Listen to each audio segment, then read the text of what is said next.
US Europe कितने बड़े दोगले हैं आप यहाँ देखिए। विश्व में आज हर इंसान को पता होगा, यहाँ तक भारत के गांव देहात के आदमी को भी पता होगा कि रशिया यूक्रेन में युद्ध चल रहा है, इजराइल गाजा में लड़ाई चल रही है और बहुत बड़ी संख्या में लोग मारे जा रहे हैं।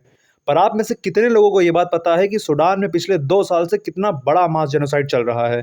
1.5 लाख के करीब लोग बेरहमी से मारे जा चुके हैं। फेमाइन यानी भुखमरी का वो आलम है कि आप कल्पना भी नहीं कर सकते। हजारों की संख्या में महिलाओं का बलात्कार किया जा रहा है। हैवानियत का वो हाल है कि स्पेस से ली गई सैटेलाइट इमेजेस से आप वहाँ की मिट्टी पे खून देख सकते हैं। पर आप में से कितने लोगों को उसके बारे में पता होगा? बस मुट्ठी भर। क्यों? क्योंकि इसको दिखाने में यूएस और यूरोप का कोई फायदा नहीं है।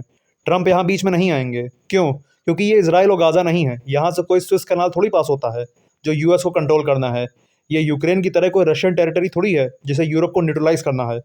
किस तरह वेस्टर्न मीडिया का यूज़ करके Israel Gaza Russia Ukraine war को कितने बड़े लेवल पे एडवर्टाइज किया गया। बिलियंस ऑफ डॉलर्स बहाए गए होंगे। और सूडान में ये सब क्यों हो रहा है? इसका कारण है यहाँ के दो ग्रुप, एसएएस यानी सूडान आर्म फोर्सेस और आरएसएफ यानी रैपिड सपोर्ट फोर्सेस।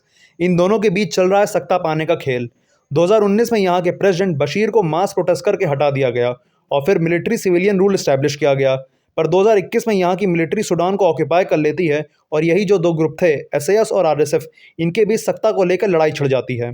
और यहाँ मास किलिंग का जो कारण है वो है आरएसएफ। हाल में ही इस ग्रुप ने सूडान के एक शहर अल फसर में घुस के उस पर कब्जा कर लिया और ये जो ग्रुप है वो नॉन अरब लोगों को चुन चुन के मार रहा है। यूएई इस आरएसएफ ग्रुप को सपोर्ट करता है और इन्हें लार्ज स्केल पे मिलिट्री इक्विपमेंट्स और वेपन प्रोवाइड करा रहा है। और यूएन इस चीज़ को बहुत अच्छी तरह से जानता है, पर यूएन उस नपुंसक संगठन जैसा है जो बस दूर से तमाशा देखेगा जब तक बात यूएस और यूरोप के इंटरेस्ट की ना हो। और अब डोनाल्ड ट्रंप यहाँ कोई 72 घंटे का अल्टीमेटम नहीं देंगे जैसा उन्होंने हमास को दिया था।